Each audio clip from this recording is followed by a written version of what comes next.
Yo, what's happening, people? It's your boy Michael Griggs, and welcome back to Griggs Talks, where we talk all things sports. And welcome back to another video. As today, we are doing a Euro round of 16 prediction. Obviously, Euros are off for the next couple of days. They gave us a couple of day break after the terrible end to the group stages. So we're gonna be looking at them. Obviously, the kind of brackets in the background, but I'm gonna share the tab from the UEFA website to kind of go through the bracket. We'll kind of go through it together as well. So let me know about maybe we'll do the round of 16 only. Maybe we'll do the whole bracket. I don't know. We'll see. But yeah, make sure, as Skull X says, you like as you enter. I know Staffy's redirected. So appreciate anything. Appreciate all the likes, all the support and stuff like that. We talked about United, all that kind of stuff. Talking about that club is very boring. But yeah, man. Like I said, make sure you like, share, subscribe as you walk in, to comment and stuff like that. Let me know your thoughts. And yeah, let's just get started with this. Actually, no, before we actually do start with that, because obviously, make sure you guys go check yesterday's video I did about Mikal Bridges trade to the Knicks. And a couple hours after I did that video and released it, a few other pieces of news came out that OG Anunoby is extending with the New York Knicks for 5 years, $212 million. NBA contracts are crazy, man. Bro, OG Anunoby's earning like probably double what Mohamed Salah and KDB earn. That's crazy. Tobias Harris has a court in his own house. That's how crazy NBA money is. But yeah, man, it's a good day to be a Knicks fan. Got the best wing defending pairing in the NBA, which is good when you're going up against the Boston Celtics. So I'm excited for the NBA season, but unfortunately, the NBA season is not till October. So it is only still June 27th. So I still have to watch United and other football in the process while waiting for that. So that's why we're going to be doing a Euros match prediction.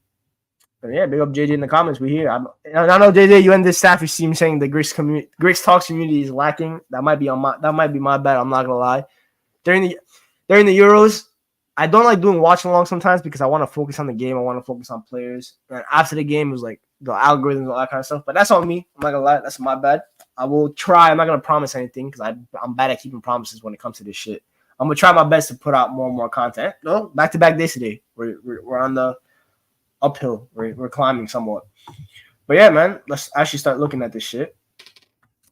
Obviously, the first game is Switzerland, Italy. It's actually a good game in my opinion. Obviously, Switzerland finished second in the group, and they were about a couple minutes away from actually finishing first in the group against Germany. They were up 1-0, but Füllkrug scored the header, I think, to make it 1-1, and Germany ended up winning the group and stuff like that. But that might have been better for the Swiss because now they're on the easier side of the bracket, and they probably have not the easiest matchup, but I think Italy had been pretty poor in this tournament, in my opinion, and they only qualified because of a Zakakny last-minute tying goal against Croatia, which was probably the best moment in the tournament in terms of chaos and stuff like that. But yeah, man, I think it's going to be an interesting matchup. I think Switzerland, I underrated them going into the tournament. I think I had them finishing third behind Hungary, and I watched them the first game against Hungary where they absolutely obliterated the Hungarians, and they look good, man. And a key reason why is the veterans have stepped up. Granit Xhaka has been one of the best midfielders in the tournament. Ricardo Rodriguez is still hooping at like 31, even though I feel like he's 45. The Bologna boys and Doye and Ibisher, the left wing back, have been playing really good. Foilers look good next to Xhaka. Akanji's look really good. Yeah, you're always consistent with Jan Sommer in goal. So they have a couple good players. Always Breeden Bolo up top, FIFA 15 legend. So they have a really good, consistent team. In tournaments, they always kind of go a little bit far. They made the Euros quarterfinals last time. They ended up losing to Spain in the penalties, but they also beat France in the meantime. So they're known for making upsets.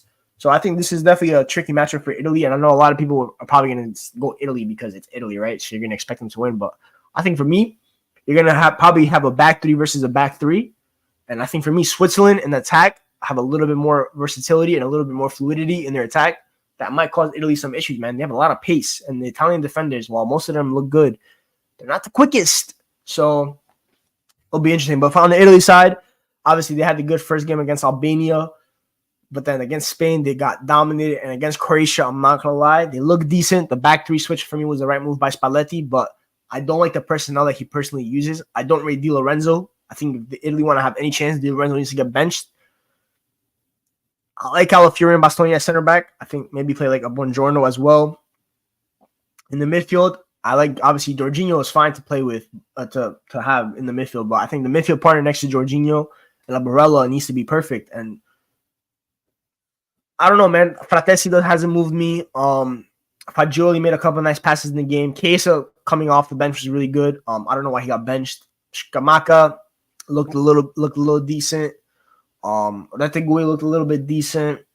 Raspadori looked shit. DeMarco hasn't really been at it on the pace, so it's a team that's kind of underwhelming. I think for me, Switzerland have been a better team, and I think obviously Italy are the better name, but I'll probably go Switzerland, man.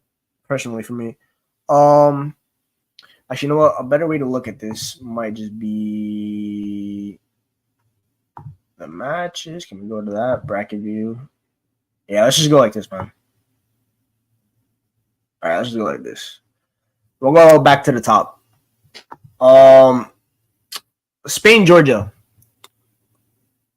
Who do they even play instead of De Lorenzo? I've heard about this guy named Bellanova. I think he plays for Torino. He's more of a natural wingback, so I'll probably go him. I'd put Darmian right center back, and I just put Bellanova right wing back, man. I didn't even play Chiesa wing back before I played Di Lorenzo, man. I just don't think he's been good. And Bolo Bomba, Bolo, bro. The guy might be mid for other countries, but for his clubs. But when he puts on that Switzerland jersey, the guy's like the best player of all time. So yeah, man. Who else do we have? So now we have Spain, Georgia. When we go through that, for me, I'll start with Georgia first before I go into Spain. Georgia obviously had the big win yesterday over Portugal, 2-0. They played really good, and there's only really two players to talk about when you're talking about Georgia. It's Vicha Kvaratskhelia, and I think his first name is Georgios Mika Tetse, that plays for Metz.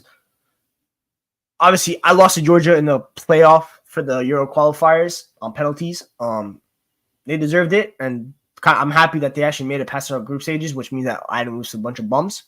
So that's good in that sense. And I like the way they play football. It's a very old school way of football when it comes to like a smaller nations and stuff like that.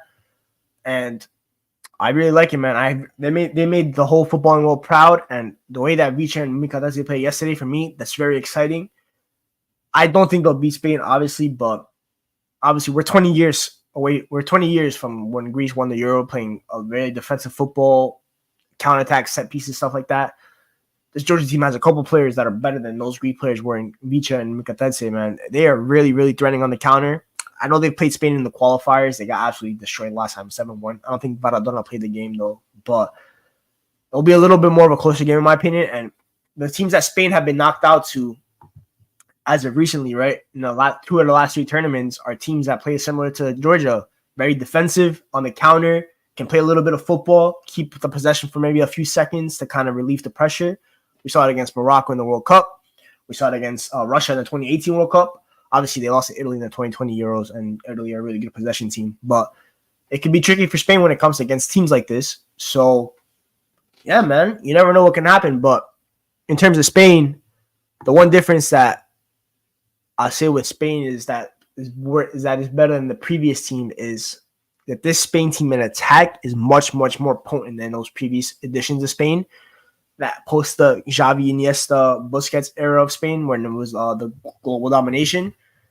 For me, Spain have been the most entertaining team in the tournament, in my opinion. I'm not going to lie. I love the way that they played the game. De Fuente has really coached his team a lot better than Enrique because, in my opinion, they're not playing the typical Spanish way. Obviously, they're still doing the tiki-taka. They're keeping the possession, 70% possession, all that kind of stuff. But what's different from this team than the previous teams is who's out wide. Their wing pairing is the best in the tournament in Lamine Yamal and Nico Williams. And though you have two of those wingers that, in my opinion, are not your prototypical Spanish wingers. We're used to seeing seven athletes. We're used to seeing like seven midfielders on the pitch. You're seeing prototypical 1v1 wingers, and that's not really the Spanish way. But it's good that they've kind of gone this way because I think Spain have needed that the past 7-8 years in football because football obviously has a lot of football now has been predicated to athletes and stuff like that. You need a lot of athleticism, especially out wide international tournaments that could change your life. And Spain's life has been changed with Lamine Yamal and Nico Williams, bro. 1v1 direct players. And then in the midfield, they have the balanced midfielders in Rodri, Fabian Ruiz, Pedri, Morata, who makes the runs in behind as well. Bro, it's a perfect team. So Spain only got Alex on the wing. And that's when they need them, bro. Because the midfield, they have the techie players to keep the ball. So that's fine. And I think Pedri's pretty athletic as well. But on the wings, bro, there's not – because fullback, I think, for me, is weakened in football. There's not really a fullback pairing out there that can keep up with them. So I think for me, no disrespect to Georgia, I just don't think they have. I really feel bad for them because they did all that hard work in the group stages to be forced to play against the best team in the tournament, while other teams finished third in their group and got much easier draw. It's very unfortunate, but it is what it is at the end of the day. So I do have Spain winning. Germany, Denmark. I think Germany were good the first two games. They looked probably the second best team in the tournament, but Spain got ISO ballers and England using Twitter tactical windfielders.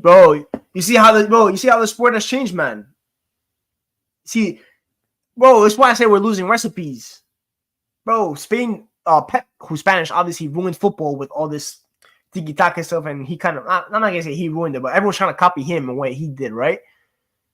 And Spain said, no, we're going to abandon that, and we're going to go back to old school in a way, but while maintaining our key principles, but also adapting to it. Bro, it's crazy. Would Georgia beat England? They could. I think England would struggle to score against them, and I think Georgia had the players in transition to cook, John Stones, Aguayi, and stuff like that. Kyle Walker. So that'd be an interesting matchup. But yeah, Germany, Denmark. In terms of Germany, I think the first two games they were excellent. They looked really good. They had a perfectly balanced team and all that kind of stuff. But the last game against what's her name? Switzerland showed that against a little bit team with better transition players, because no disrespect to Scotland and Hungary, they just didn't have the attackers to really go up against Germany. Against better teams, Germany in transition might get caught out, and I thought Switzerland probably could have scored 2 or 3. So it could get tricky for them. I think Denmark had a decent tournament as well in their group. They didn't win any games, but they have a couple players in transition, maybe in a Hoyland, a couple flying wingbacks. But I do think Germany will be a little bit too strong for them in the midfield as well. I think Toni Kroos will average about like 155 passes. Musiala, I don't think Denmark have the guys in the midfield and in defense that can keep up with the Musiala and the Birds duo. So I think Germany will beat them, but probably be like a 3-1, maybe 2-1 game, that kind of thing. But yeah. Portugal, Slovenia. Obviously, Portugal lost their last game, but they look good in the second game against Turkey. Sorry, TKA. But in the first game against Czech Republic, I think for me the biggest issue with Portugal is Roberto Martinez. He doesn't know what formation he wants to play. Every time he goes into a 3-back, Portugal look lost. Every time he plays 4-3-3, Portugal look good. Yeah, he keeps mix and matching and stuff like that. I like Portugal's team until we get to the striker position. I don't like the way Ronaldo has played in this tournament. He still has not reached the acceptance stage where he is just a poacher. He keeps trying to go out wide. He keeps trying to link play. Brother, just stay in the box. I think they have a good team, and I think Portugal will obviously get past Slovenia, but Slovenia have looked good in the tournament. 4-4-2, really good pressing, really solid. 2 strikers up top that can cause trouble against maybe a Portugal center back, but I think Portugal have too much talent at the end of the day, and I think like a Bruno will probably get like an assist or a winner or something like that, and I think they should probably scrape like a 2-0, maybe 1-0 game. It'll be very low scoring, but I think Slovenia does still have the quality, and Sesko hasn't really gotten to firing this tournament. Slovenia ain't like that. Slovenia are like that. I thought they had a really good tournament, especially against Serbia and Denmark. Against England, they played a little bit more, but yeah, man. That Antonio Silva stinker deserves more attention. Rui Costa, you're on fraud watch, my friend. With Antonio Silva, I thought he was absolutely horrid yesterday.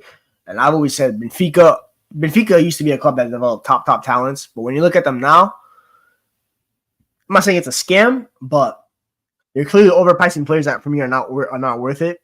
And someone like Enzo Fernandez was never worth 110 million. Joao Felix was never worth 100 mil. Joao Neves is not worth 100 mil. Antonio Silva is not worth 70, 80 mil. So for me, nah, man. But yeah, it'll be an interesting game though. I think those 2 teams played in qualifiers for World Cup as well. So it's very interesting how they kind of do it and stuff like that. Antonio Silva is so stiff. Yeah, but he's such a stiff in the back. But the good thing is they played their B team against Georgia. So the A team will be back. And in terms of center back, that means that OG Pepe will be back. And OG Pepe, bro, Pepe might be the best center back in the tournament, man. So I think they'll be fine for this game. But obviously the next game, Yeah, Gonzalo Ramos is another one, bro. That guy's so bad. Lindelof region. I feel I'm not gonna lie, Lindelof looks better at times.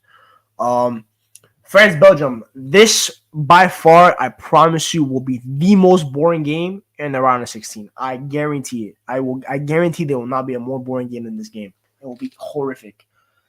And I also think France are gonna absolutely smoke Belgium. We're gonna see a left-hand side, a trio of probably Barcola, Mbappe, and Theo Hernandez who are going to be interchanging against Castagne. It's going to get ugly. I don't think Belgium have the defensive prowess to try and play defensive against France, and they don't and what's it called? And if France sit back and hit them on the counter, Belgium don't have the defenders to be able to stop on the counter attack. It'll get bad. I think France finally kind of make their early statement in the tournament that they're still France. I think Mbappe bags too. Maybe the midfield battle will be interesting. Obviously, Tchouaméni, Kanté versus Onana. If Tielemans plays, I think France will take advantage of that. I just don't see Belgium, but it'll be interesting how Lukaku does against Upamecano, Saliba. How Kevin De Bruyne will probably get marked by Tchouaméni. Or maybe they stick Conte on him. It'll be an interesting matchup, but I think for me, France are way too strong. And I don't understand why Belgium kind of conceded the last 10 minutes against Ukraine and played for second. For me, that was obviously the wrong decision. The other side of the bracket, obviously, we ready to switch on Italy, but Romania, Netherlands. For me, is Barcola a good player? And is my PSG agenda blocking my vision? I think Barcola is a decent player, but against a Belgium, he should cook because Belgium don't have any athletes, especially in defense. So I think he'll be able to cook. I think he's a solid player, but he does need a little bit more of development, obviously. Giroud versus Vertonghen. What is his 2013? I mean, Giroud doesn't start for France anymore, so that's a one positive. Lukaku going to be shit as usual. Yeah, obviously, I don't know what Lukaku's going to show up. He's been bad and good at the same time in this tournament. Like, I think he's done a few good things, but the finishing has just been off, and he's just always offside, man. He's always offside. So yeah, we'll see what happens with that. But obviously, like I said, Romania, Netherlands. Netherlands are the luckiest team because they somehow avoided Spain and got blessed with playing Romania, who's probably the worst group winner of all the group winners. So they got lucky. They don't deserve it because for me, the Netherlands were absolutely atrocious in the group stage, especially in the final two games. I thought they were poor against France. Against Austria, I think for me, they were really naive. And I think for me, Ronald Koeman's probably one of the worst managers left in the tournament, other than Gareth Southgate. I just don't rate him. I don't rate their squad. I don't rate their attack, which is always the big concern, which is why I had them finishing third in their group. I got that spot on. And yeah, man, I never trusted Memphis Depay, especially when he's in the headband now. Cody Gakpo's looked good, I'm not going to lie. Their fullbacks have looked okay at best. The midfield doesn't have any controllers. I personally don't see it. But Romania, they look great against Ukraine. They won the 3-0. They lost to Belgium, and I thought Belgium were the far superior team, I'm not going to lie. And then they drew against Slovakia. That was a good game. I thought Slovakia probably had the better chances, maybe. Like Staffy says, Bandana Memphis sucks. He does suck, bro. It's so bad. Romania beat the Dutch. One big team must go. Yeah, one big team must go, but it might not have to be the Netherlands. Belgium's going, so that's a big team technically. But I don't know, man. I think are the Netherlands bad enough to lose to Romania? I think the Netherlands are good enough to beat Romania. I'm not gonna lie, man. I struggle to see how Romania score on Netherlands. That's my issue. But I don't know, man. I'll probably go to Netherlands. I think it'll be a close game, though. I think it'll be a close game. Big up Andy, Manchester. That's good. Hope all is good, my brother. All is good. Austria, Turkey. Now, this is my favorite matchup of the group. Not the group stage, the round of 16. And I think the winner of this game makes the semifinals if all goes well. Obviously, I'll start with Turkey. I want to say a little bit for Austria. Turkey. If you think Holland was poor versus France, you were sleeping. I think, first of all, I think both teams were poor. They both played an atrocious game of football. And Netherlands probably could have had to win because of the Xavi Simons, but I don't think they did anything way too crazy. I thought both teams were poor. But Turkey had the amazing game against Georgia, which is the best game of the group stages in my opinion. I think Turkey have game changers that can maybe affect the game against Austria, especially the way Austria like to push up the pitch with Ralf Ragnick, the pressing, Arda Güler, Yildiz, Çalhanoğlu kind of manning the middle of the park. But the thing is, Turkey are a little bit weak in defense, and Austria have proven that they can be one of the most clinical teams in the tournament. They've been really efficient. So that will be an interesting matchup. They obviously have the coaching advantage with Ralf Ragnick over Turkey's coach. I think Turkey's coach really was poor against Portugal, where he benched his best players. So that will be interesting. I think I'm gonna lean Austria. I think they're the better. I think they're a better coach team and they're a little bit more solid. I think Turkey probably have the better game changers and Arda Güler and Yildiz and Çalhanoğlu. And Çalhanoğlu can maybe get on the set piece and finally deliver. But I saw Turkey against Czech Republic in terms of defending and stuff like that. I just don't think they're solid as much as Austria are. I think Austria are a more solid team. So I'm gonna go Austria. And as for Austria, they obviously they won the group that no one expected them to against France and the Netherlands. I had them finishing second. I didn't think they'd get over France, but they did. And congrats to freaking Austria, man. It's a great job for Ralf Ragnick. Bring Ferdi to United. That's the Turkish I know. Kardioglu. He's looked really good. So yeah, man, Austria, Ralf Ragnick has done a fantastic job. It's obviously I expected him to do well with Austria because it's literally a bunch of Bundesliga players that have grown up in the Red Bull system. So that's pretty much Ralf Ragnick football. So I'm not surprised. But he's done a really good job with that squad because it's not like some crazy good squad. They don't have any like really crazy players. Like David Alaba was not even playing this tournament, right? It's Sabitzer, it's Wimmer, it's Limer, Sidwell in the midfield as well. Who else? Baumgartner, who looked good against Poland. So it's a solid team, and I think for me, they've been amazing vibes. They've been one of the most entertaining teams in the tournament. They played good football. They played good against France. Obviously, they had the own goal, which cost them the points. But against Poland, they were really good. And against Netherlands, they were so efficient. And so that Sabitzer goal was absolutely sensational, the final goal. So, let's see, man. Arnautovic as well. They have a few good players, man. So, I'll probably lean Austria, personally. And then the last game of the round of 16 is, it's going to happen Sunday, but it is one of the earlier games. But in terms of the bracket, England, Slovakia. I'll go with Slovakia first because England I probably can talk a little bit more about. But Slovakia, they look good against Belgium. I think in terms of pressing, they're one of the better pressing sides in the tournament. They are really well coached. I think Calzona is their coach, the guy that coached Napoli last, I believe. And one of the Napoli players is on the team in Lobotka. And Lobotka is one of the best registas in the tournament. He knows how to control that midfield.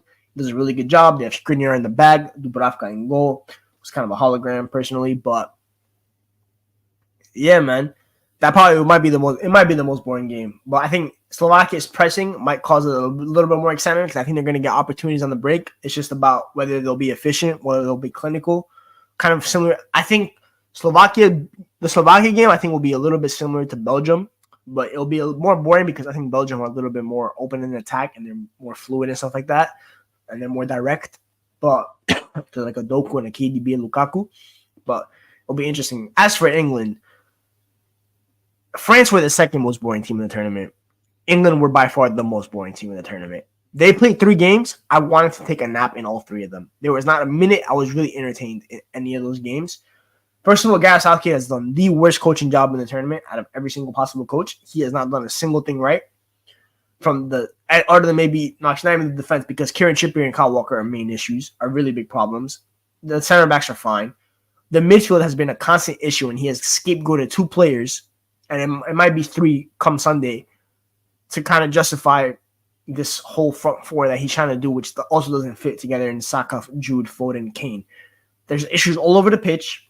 You could argue that probably every single player other than the center backs and the goalkeeper should be getting benched. And for me, they are lucky to make it past the round of 6, past the group stages. If they were in a tougher group, they probably don't get out. For me, they'll probably get past Slovakia. That's fine, but I don't see them making it past the Swiss or Italy. And they are so lucky that they somehow ended up on the easy side of the bracket again. I don't understand how they keep getting away with this. And Gareth South and England, the pressure is more than ever to win a tournament because the other side is pretty much Clash of the Titans. You are on the easy side of the bracket. And you even avoided the Netherlands in the game. Slovakia, bro. They have the quality, and I think Garasaki has done a horrific job. Obviously, I know Kobe Manu is starting. That's been announced now. How he'll do, I don't know. I never wanted him to start because I don't want him to get scapegoated by this absolutely useless country. But yeah, like Uthman said here, watch them come out with the Manu defensive awareness article after they get cooked. Yeah, bro, I just hate that what they're gonna do with him, but it is what it is. At the end of the day, Emirates Air said respect Netherlands. No, I will not. Southgate's luck is crazy. I'm not respecting the Netherlands, bro. I gave up on the Netherlands the moment Schneider, Van Persie, and Robben retired. I'm not gonna lie, the team has been mid ever since then. There's a reason why they didn't qualify for 2 international tournaments in a row. After that, they lost to the Czech Republic in the last Euros, the World Cup. They got past the USA, congratulations, and then they lost in Argentina, which they were lucky to get to pens because they scored 2 last-minute goals. And in the group stages, for me, they were okay. Against Poland, they barely won after a white horse winner. Same for Saka, to be fair, Griggs.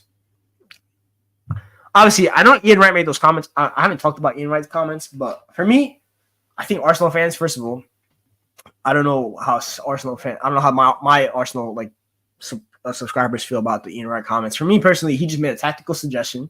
He threw it out there. It won't happen, but he just threw it out there. It wasn't the worst of ideas because let's be real.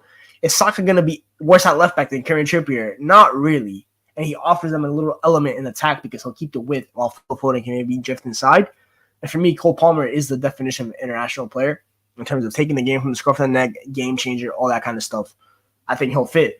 Obviously, Saka is a better right winger. Don't get it twisted. But it was just a suggestion by Ian Wright. The attack that he's gotten from Arsenal fans is absolutely crazy because at the end of the day, he's a club legend and he has done more for the football club than you ever will. But it wasn't anything crazy. He just made a suggestion. Maybe because come from an old legend. People said that he kind of betrayed Saka. I don't think it was that deep. He just made the suggestion. And England needs suggestions, man. Ian Wright was trying to find solutions, man. I don't understand, bro, but shout out Ian Wright, man, one of the nicest people. I met him one time in New York. Great guy. But yeah, bro, it's weird. And England needs solutions, man, because for me, they've been absolutely horrific. And a team with that much quality should never be this bad. And it's just up to the coach to find the keys, man, because bro, we've seen many talented international teams have players getting benched. It is not the first time that a big player will get benched on the international stage. It really won't be. You're telling me you can't bench one of Foden and Jude or Saka. Why not? Cesc Fabregas had to get benched for Spain. David Villa, Fernando Torres had to get benched for Spain. So for me, it's like that, man. I just don't understand it from that perspective. So yeah, England have to figure out something. I think for me, it's the solutions are starting to run out, and they have the favorable draw, so they should be getting to the final. We'll see if they do.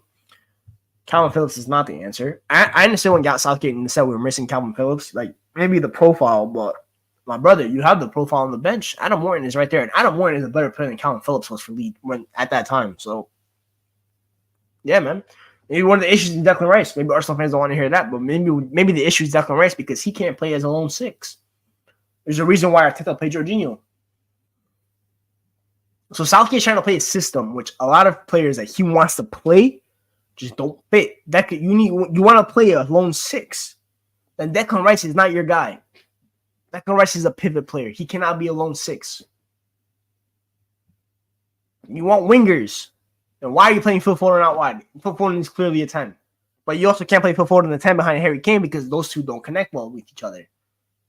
So you have the other issue. Your captain, your best player, quote unquote, and Harry Kane doesn't fit this team because these guys need a runner in the box. He doesn't want to be in the box. He wants to be at left back. So this is a team that was thrown together with no chemistry, picked basically by Twitter tacticals because it's just name power. And this is the reason why England golden generation, because you can't just put random guys in different positions. You need guys to click together. Same way they tried to play Paul Scholes left mid for England. Playing left mid for England was not the same as playing left mid for Fergie. It's two completely different positions. They played their best dictator of the game out wide. And they let Steven Gerrard and Frank Lampard win the midfield. And what happened after that? Michael Carrick never really got his chance for England when they needed a six to be the dictator. It's stuff like that, bro. That's why that country never succeeds in football, bro. It's always all about the name, and it's never about the actual key pieces. And that's what made the England team a little bit better under Southgate, was because it wasn't always about the names. It was about just picking the right players for the system, for his system, which we could say was boring and stuff like that, but it worked. It worked in the Euro 2020s. It worked in World Cup 2018. It worked for parts of it in World Cup 2022. Don't forget, England outplayed France in the quarterfinals of a World Cup. England were the better team that night. And if Harry Kane didn't bottle it and miss a pen, England probably make the semifinals.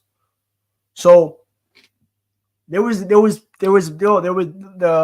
what's it called? So the solutions were there, and he went away from them. He predicated too much on club form. I know club form is important, but bro, at the end of the day, this is international football. It's not club football. Players might suck at club football, but I promise you, the moment they put that jersey on, they turn into the best players in the world.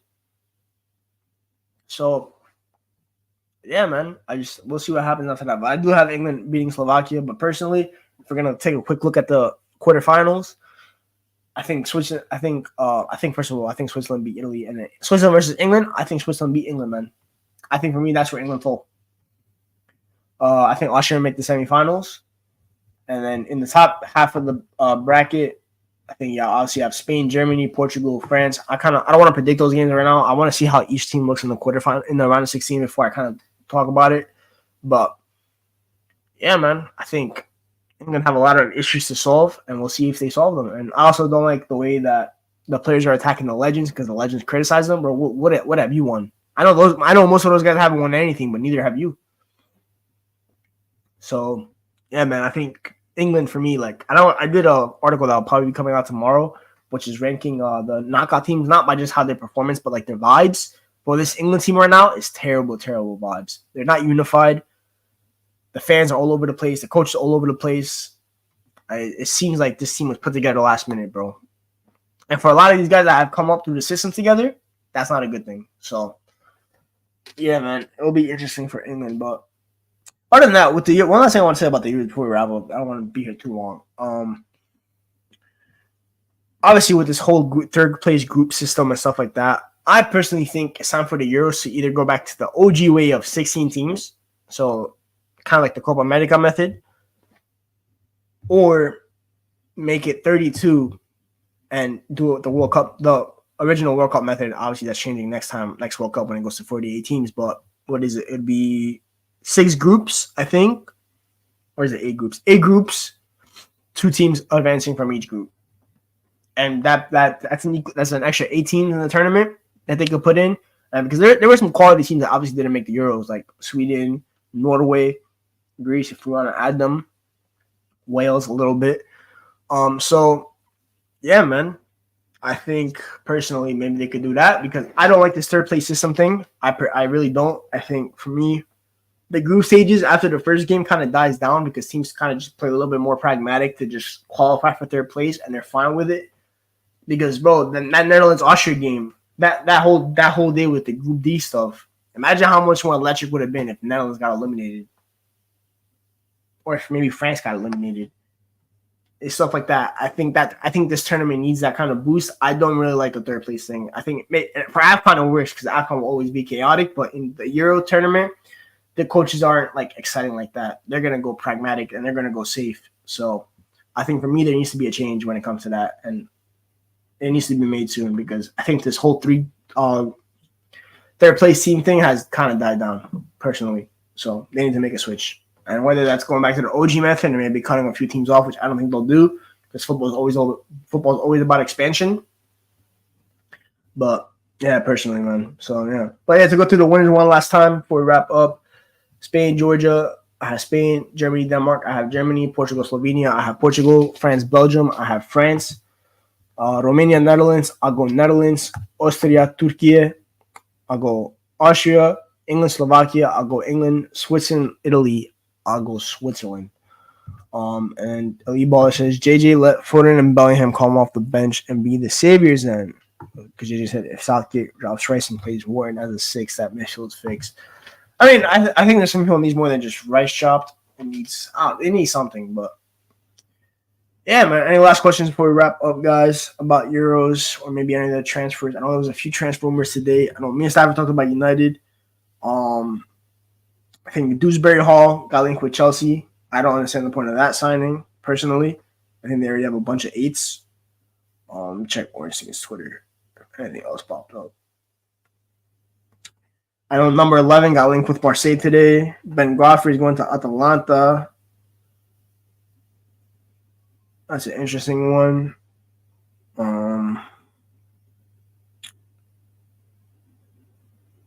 Something got I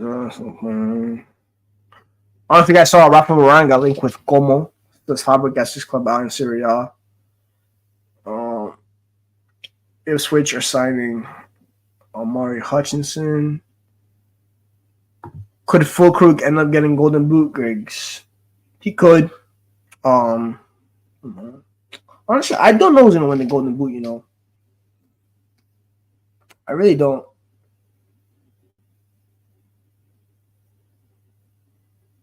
I really don't, man. I think Gakpo will score against Romania, so I'll put him at 3, right? It'll be interesting. I'm not gonna lie, bro. Watch the space. I think Morata ends up with the Golden Boot or Musiala. I like the shout, JJ Musiala. One of those. Any other signings? Wolves are signing a 30 mil player from Celta Vigo. How the hell are they finding this money? Napoli reaching. Moise Keane went to Fiorentina. Okay, that was kind of some dead's ass. Morata's not one, but I think Morata's gonna score a brace against Georgia. Personally, I think he gets 2 against Georgia. Once they get that first goal, man, it's gonna be peak. My money's on Musiala, but you always want to look at who might make the final. Morata, yeah. Honestly, Spain might not make the final because Germany might, because the quarterfinals is gonna be Spain versus Germany. So, yeah, man. It'll be interesting. No, another thing with the Euros, the brackets are so uneven. One side is so much better than the other. So, like, no disrespect to Austria, but like, I am all about the underdog story at the end of the day. So there's that too. Like I said, we are 20 years off the Greece anniversary. So I'm just upset. I made 5 bets for dudes to finish in the top 4. I mean, yeah, no one could obviously predicted it. Everyone wanted Mbappe top goal scorer. That's what everyone pretty much predicted. But I guess we all forgot that Mbappe just scored his first goal ever in the tournament. So Kylian, Kane, Giroud, Kai, Lukaku, my ass may not. Yeah, I mean, Giroud's definitely not scoring a goal. Kai has 2, I believe. Kylian has 1, Kane has 1, Lukaku obviously has 0. Lukaku should probably have 4 goals by now, but yeah, man. But yeah, that's pretty much it, guys. That's the round of 16 predictions. Kai had 1. Never mind. I thought he had 2. I think he was offside for the other one. Never mind. I think that's bad too. But yeah, that's pretty much it. I got Musiala too, but made that halfway through, so it wasn't good. Shit, good stream, bro. Thank you, appreciate it, Cam. But yeah, that's pretty much it, guys. There's around 16 predictions. If any news come out, we'll stream for that. Otherwise, next time I catch it will be after the Euros. Not after the tournament finishes, but after maybe around the 16 games and stuff like that. Maybe do a couple of reviews, especially like the big games. I think the first game is Switzerland, Italy, and then Denmark, Germany. So, yeah. Honestly, bro, it's just the transfer news have been so dead that there's no reason to anything. And watch-alongs, if I do a watch-along, I'll just be on Staffy's channel and stuff like that. So, yeah, man, you'll probably see me around YouTube, other channels, Saeed's, obviously, Staffy's, Jacob's, all that kind of stuff. And I appreciate all you. Any new subscribers, I appreciate you, the usual ones. Shout out you guys, always JJ. I know Cam was in here. TKA, Skull X, the maps suck, all that kind of stuff. At least when England play, I can watch baseball. Yo, I'm not gonna lie, I'm gonna have to get back into my baseball groove. The Mets are good again, so I'm gonna have to swing that way, man. Sports are so dead. But the good things is the Olympics are almost here, and that's one of my favorite things to watch when it comes to summer sports, because I love the Olympics and a lot of sports to watch: swimming, water polo, obviously the basketball, footy, tennis, all that kind of stuff. So yeah, man, that'll be interesting as well. So they're just getting started, and hopefully the transfer window news pick up so we could do more streams. I appreciate each and every single one of you. I'll catch you guys next time, and peace. About to go order Euro for dinner. Well, at least you know what that is. Unlike Will, aka Football Carnage, the absolute fraud that he is. And Skull X, one last comment, talk to me nicely. We made the NBA Finals. Yeah, give it up. Peace.